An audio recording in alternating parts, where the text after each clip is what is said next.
Pemirsa, terima kasih Anda kembali di Anyus Pagi. Pemirsa, kita ke informasi berikutnya. Sebuah rumah terbakar di Kampung Cibayawak, Kabupaten Bandung, Rabu malam. Api diduga berasal dari sambaran petir yang menyambar atap rumah.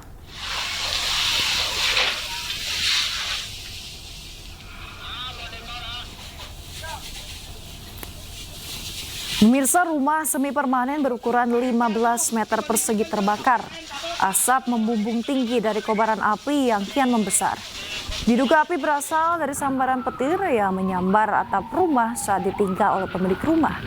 Api dengan cepat membakar seluruh rumah karena di dalam rumah banyak terdapat bahan yang mudah terbakar seperti kayu dan lain sebagainya. Upaya pemadaman dibantu warga usai diguyur hujan karena damkar sulit untuk menuju lokasi. Api berhasil dipadamkan 2 jam kemudian setelah petugas pemadam kebakaran Kabupaten Bandung menerjunkan 4 unit. Tidak ada korban dalam musibah kebakaran ini, namun kerugian ditaksir hingga puluhan juta rupiah.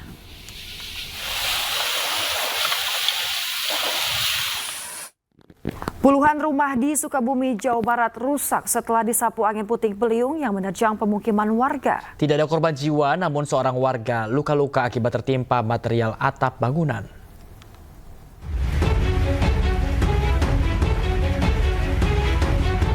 Hujan deras disertai angin kencang melanda sejumlah wilayah Kecamatan Ciambar, Kabupaten Sukabumi, Jawa Barat, Selasa sore. Atap rumah warga berterbangan, bahkan kuatnya terjangan angin membuat dinding rumah warga ambruk. Data dari BPBD Kabupaten Sukabumi, sebanyak 30 rumah warga rusak ringan hingga berat. Kerusakan terparah terjadi di perumahan Mutiara Indah, Desa Cibunarjaya, Kecamatan Ciambar. Tidak ada korban jiwa, namun seorang warga luka-luka akibat tertimpa material atap bangunan. Setidaknya 9 kecamatan di Kabupaten Sukabumi terdampak angin kencang dan pohon tumbang. Pihak BPBD pun terus mendata jumlah kerusakan akibat cuaca ekstrim tersebut. Dan gede, langsung angin beliung putar gitu, jadi gelap gitu, jadi langsung angin terbang gitu.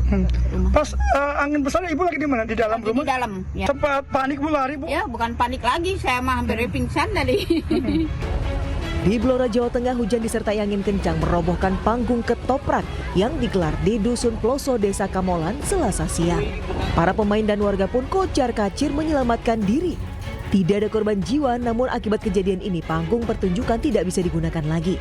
Panitia pun terpaksa memindahkan alat-alat serta panggung pertunjukan ke tempat yang lebih aman. Dari Sukabumi, Jawa Barat dan Blora, Jawa Tengah, Tim Liputan Anyus melaporkan.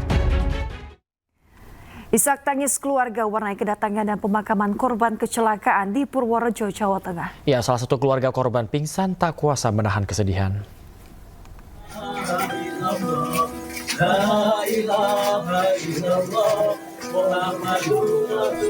Suasana duka dan isak tangis saat kedatangan salah satu korban tragedi kecelakaan di Purworejo bernama Isna Hayati, warga Kampung Medut 1, Kecamatan Mungkit, Magelang, Jawa Tengah.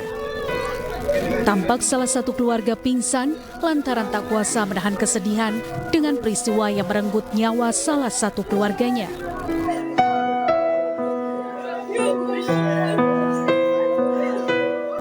Menurut ibu korban, sebelum kejadian sang anak bercerita jika dirinya bermimpi kakaknya meninggal dunia namun hidup kembali. Ternyata malah hari ini anaknya meninggal dunia dalam tragedi kecelakaan di Purworejo. Di mata keluarga, korban adalah anak yang baik dan penyayang. Orang hebat, orang yang paling hebat, pulang ngaji. Kalau semua orang sayang, saya sayangi, membantu saya sekarang susah, sedih nggak ada anak saya. Setelah disemayamkan, pihak keluarga bersama warga melakukan sholat jenazah agar korban dapat segera dimakamkan di area pemakaman desa setempat. Korban sendiri meninggalkan seorang anak yang berusia 21 bulan dan seorang suami. Dari Magelang, Jawa Tengah, Puji Hartono, Ayus melaporkan.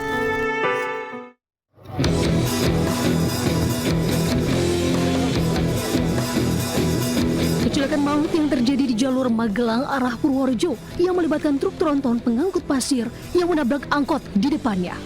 Atas insiden tersebut, korban tewas di lokasi, 10 dan 6 alami luka-luka dibawa ke RSUD Citrowardoyo dan RSUD Cokronegoro, Purworejo.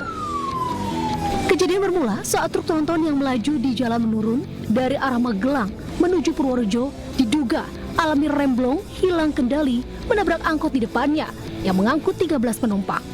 Kemudian kedua kendaraan tersebut terguling dan menabrak rumah warga. Tim unit kecelakaan Satlantas Polres Purworejo segera olah TKP. Dari arah Magelang menuju Purworejo, truk yang sementara diduga mengalami rem yang blok, kemudian menabrak kendaraan angkot yang berada di depan itu. Itu meninggal di lokasi 10 ya, Dada? Betul, meninggal di lokasi informasi sementara 10. Dari Magelang, terus? Belum remnya ya. Belum rem. Terus menabrak ada engkel. Iya.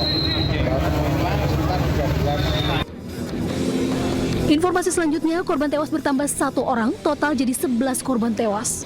Meski arus lalu lintas sempat macet belasan kilometer dan satu arah, kini telah normal. Polisi masih menyelidiki penyebab pasti kecelakaan. Dari Purworejo, Jawa Tengah, Joel Hartoyo, Ayus melaporkan. Pemirsa, anggota Komisi 10 DPR RI Ahmad Dhani dinyatakan melanggar kode etik sebagai anggota legislator atas dugaan penghinaan marga Pono yang berasal dari Nusa Tenggara Timur. Putusan disampaikan Mahkamah Kehormatan Dewan DPR RI dan Ahmad Dhani mendapat sanksi berupa teguran lisan.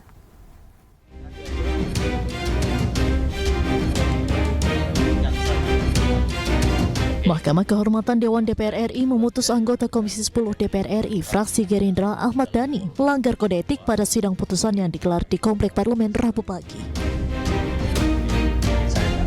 Hal ini buntut dari 2 laporan yang diajukan Komnas Perempuan dan musisi Ryan Pono mengenai pernyataan seksisnya saat rapat naturalisasi bersama Kemenpora dan dugaan penghinaan marga.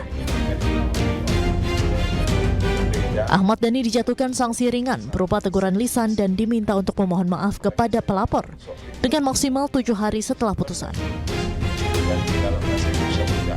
Mahkamah Kehormatan Dewan dan mengadili sebagai berikut. Berdasarkan pertimbangan hukum dan etika Mahkamah Kehormatan Dewan memutuskan bahwa teradu yang terhormat Ahmad Dhani Prasetyo dengan nomor anggota A119 dari fraksi Partai Gerakan Indonesia Raya telah terbukti melanggar kode etik DPR RI dan diberikan sanksi ringan. Menanggapi kasus ini, Ahmad Dhani pun meminta maaf sekaligus memberikan pembelaan bahwa dirinya berbeda pandangan dengan Komnas Perempuan akan pernyataannya yang dinilai kontroversial. Sebelumnya, Ahmad Dhani dilaporkan atas pernyataannya yang dianggap seksis pada rapat Komisi 10 DPR bersama Kemenpora serta dugaan penghinaan marga Pono. Dari Jakarta, Tim Liputan iNews melaporkan. Usai dijatuhkan sanksi oleh Mahkamah Kehormatan Dewan, anggota Komisi 10 DPR RI Ahmad Dhani menyampaikan permintaan maaf kepada sejumlah pihak yang terkait dalam kasusnya.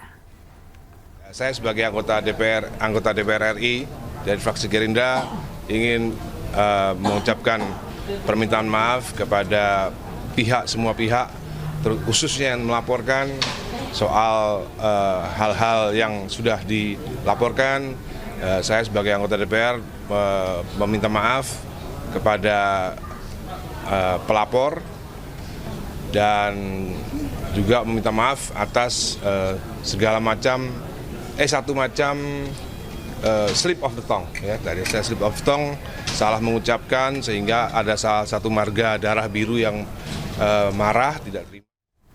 Pemirsa, Undang-Undang Nomor 1 Tahun 2025 tentang Badan Usaha Milik Negara UU BUMN menuai polemik, di mana aturan ini mempersempit Komisi Pemberantasan Korupsi KPK dalam mengawasi perusahaan plat merah. Partai Perindo meminta agar pemerintah segera meninjau ulang undang-undang tersebut agar pemberantasan korupsi bisa tetap ditegakkan.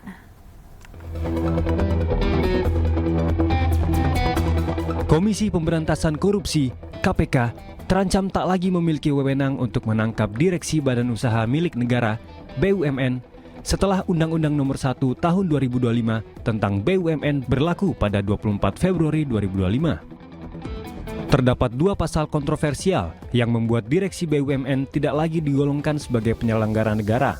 Kedua pasal ini bisa merepotkan KPK dalam mengusut korupsi terkait direksi BUMN. Tak pelak, kedua pasal tersebut bertentangan dengan semangat Presiden Prabowo Subianto yang tengah gencar memberantas korupsi di berbagai instansi.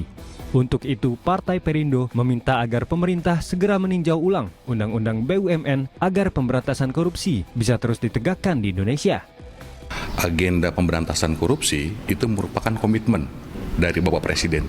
Jadi Bapak Presiden kita, Bapak Prabowo itu konsisten bicara soal anti korupsi, bagaimana kemudian kita semua juga harus mengikuti hal tersebut. Ya, kita harus mengkaji ulang, melihat lagi lebih dalam terkait dengan undang-undang BUMN yang baru ini, gitu ya.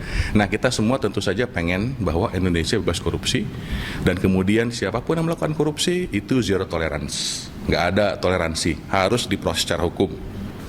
Partai Perindo berharap pemberantasan korupsi di Indonesia dapat berjalan lebih efektif dan membawa perubahan positif bagi Indonesia. Dari Jakarta, Naura Syafiqah Sutrisno, iNews melaporkan. Pemirsa, Bank Tabungan Negara dukung pembiayaan rumah bagi karyawan industri media. Ya, program ini diharapkan dapat memberikan kesempatan bagi insan media untuk memiliki hunian.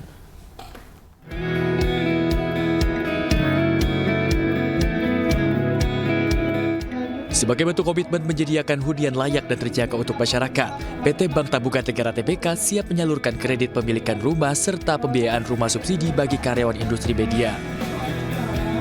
BTN telah menyalurkan pembiayaan rumah bagi lebih dari 100 debitur dari kalangan pekerja media di 5 kota secara serentak dalam waktu yang sama. Kita berada di sekitar 60 hektar lahannya. Kalau covering 60 meter persegi berarti bisa dibangun sekitar 6.000 unit rumah. Jadi ini sangat potensinya luar biasa, dan kalau dilihat kawasan perumahan dan juga rumahnya sendiri itu sudah masuk ke semi real estate sebetulnya. Program ini ditujukan bagi karyawan industri media yang memenuhi syarat penerima KPR subsidi, yaitu belum memiliki rumah, belum pernah menerima subsidi perumahan pemerintah, dan memiliki penghasilan antara 8,5 juta rupiah hingga 14 juta rupiah sesuai Permen PKP nomor 5 tahun 2025. Kalau saya menilai sebagai Menteri Perumahan, ini saya kasih nilai rumahnya 8. Ya, gitu. Ya, dari semua yang ada ya. PDM tapi harus ada ya. Siapa? Terus tempat ibadah juga dalam proses jalan ya, masjid ya. Ya. Ini ruang bermain anak sudah Taman ada. bermain anak kan sudah ada ya. Jadi ini saya kasih nilai 8 dengan pertimbangan itu. Nah, kali ini kita terima kasih dan apresiasi atas arahan Presiden Prabowo, kemudian Menteri Perumahan bergerak dengan cepat sehingga dari berbagai list kelompok wartawan itu dimasukkan oleh beliau menjadi list prioritas. Program ini diharapkan dapat memberikan kesempatan kepada para pekerja media untuk memiliki rumah yang terjangkau, layak, dan juga berkualitas. Dari Bekasi, Jawa Barat, Indra Setiabudi, Jaka Samsa, iNews melaporkan. Pemirsa, Kejagung menetapkan seorang bos bazar sebagai tersangka terkait 3 kasus sekaligus. Penetapan tersangka usai Kejagung memeriksa tersangka MAM yang diketahui menerima Rp864.500.000 untuk menciptakan narasi negatif terhadap penyidik dan penuntut umum Kejagung yang tengah menangani perkara korupsi. MAM menerima uang tersebut dari advokat MS yang juga berstatus tersangka saat ini. MAM diketahui bersepakat dengan MS untuk membuat tim cyber yang beranggotakan 150 orang buzzer. Guna menyebarkan konten negatif yang dibuat tersangka TB yang merupakan seorang pemimpin redaksi sebuah televisi. MAM diduga melakukan perintangan penyidikan dalam 3 kasus sekaligus, yaitu dugaan korupsi PT Timah, kasus dugaan impor gula, dan kasus dugaan suap penanganan perkara CPO. Atas perbuatannya, MAM ditahan di rumah tahanan Salemba selama 20 hari kebutuhan penyidikan. 2 alat bukti yang cukup untuk menetapkan 1 orang tersangka. Adapun yang bersangkutan berinisial MM selaku Ketua Tim Cyber Army Berdasarkan penetapan tersangka nomor TAP 32 tanggal 7 Mei 2025 dan berdasarkan surat perintah penyidikan nomor 35 tanggal 7 Mei 2025. Adapun hasil pemeriksaan yang telah diperoleh oleh penyidik dapat disampaikan fakta-fakta sebagai berikut. Pemirsa, ada momen unik saat kunjungan Bill Gates ke Istana Negara.